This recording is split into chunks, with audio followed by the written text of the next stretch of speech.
Service dogs can be a huge help to veterans and people with disabilities, and they are often raised by volunteers. These skilled dogs can help with everything from turning on light switches, I love this video, and closing doors to picking up keys, credit cards, or even a cell phone. But for people looking to get involved with raising dogs, there are a lot of questions about how to get started. The nonprofit PenFed Foundation is working to demystify the process so more people can help out. And joining us now is Foundation President Andrea McCarran and Pilot, a service dog in training.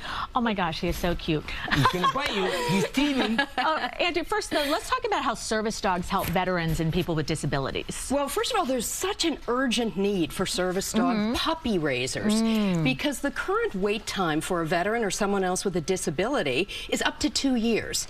And these dogs, Pilot is just 10 weeks old, just beginning his journey, but he is the fuzzy face of future independence for a veteran. The skills that they can learn are extraordinary. You saw some of them picking up items maybe someone drops on the floor. What I really appreciate are the PTSD commands. They are trained to do nightmare interruption.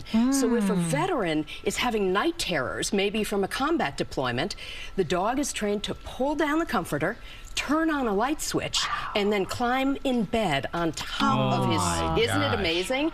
And one of the videos you just saw was a dog taking a cell phone up to a counter and scanning to do Apple Pay. Oh my gosh. What? Isn't that amazing? I don't even know how to do Apple Pay. And there's Pilot, he's shopping. So as a volunteer puppy raiser, he's the 6th service dog I've raised. You really socialize them. What's the process if somebody wants to help you help others? Well, we've teamed up with Canine Companions because of this need for puppy raisers. And we want to spread the word that families can do it together, co-workers can do it together, and you need no formal dog training experience. My primary job as a puppy raiser is to socialize the dog. This is his first trip to New York City, for example, and he has done fabulously well. You know, he met John, he met Cindy, but, you know, loud noises, they're fabulous smells. This morning, walking here from the hotel. There are a lot of fabulous smells right here in the studio. He met his first pigeons. You know, I take him, think about where a veteran might want to go. You know, to a live concert, to a sporting event. So I take him to all of those things, grocery stores, you name it. So tell us about Pilot. How did he get into the program and how's he doing? So far, I've had Pilot since he was 8 weeks old, and so just 2 weeks now, he is doing incredibly well. Oh, yes, he is. Did you have something to say? Did you have something to say? Yeah. Were you? Yes. He really, because he's very smart and very intuitive.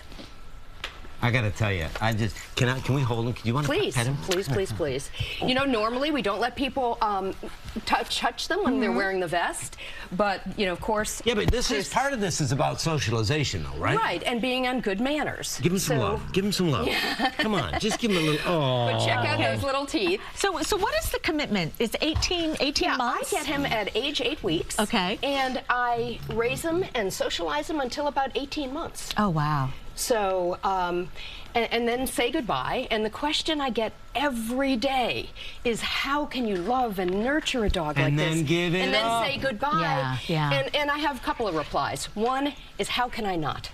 You know, these veterans have served our country so honorably, and these dogs can not only change their lives, in many cases, the veterans who received my dogs said they literally saved their lives. So how can we not? You know, I didn't serve in the military, but I can raise a service dog for someone who did. So beautiful. Really oh my gosh. Andrea, thank you so much. Thank you, Pilot. And thank you for giving him the best day of his life today. He has had such a good time. It's been so much fun. My blood pressure has dropped like 10 points. Just loving on this guy. The fuzzy face. He would love to come back because next time you see him, he'll probably be about 6 inches taller. Exactly. They grow really fast. Andrea, again, thank you very much. Thank you so much. If you would like to learn more about training a service dog, we have a link to the PenFed Foundation. It's on our website, cbsnewyork.com. We'll be right back. You're so sweet.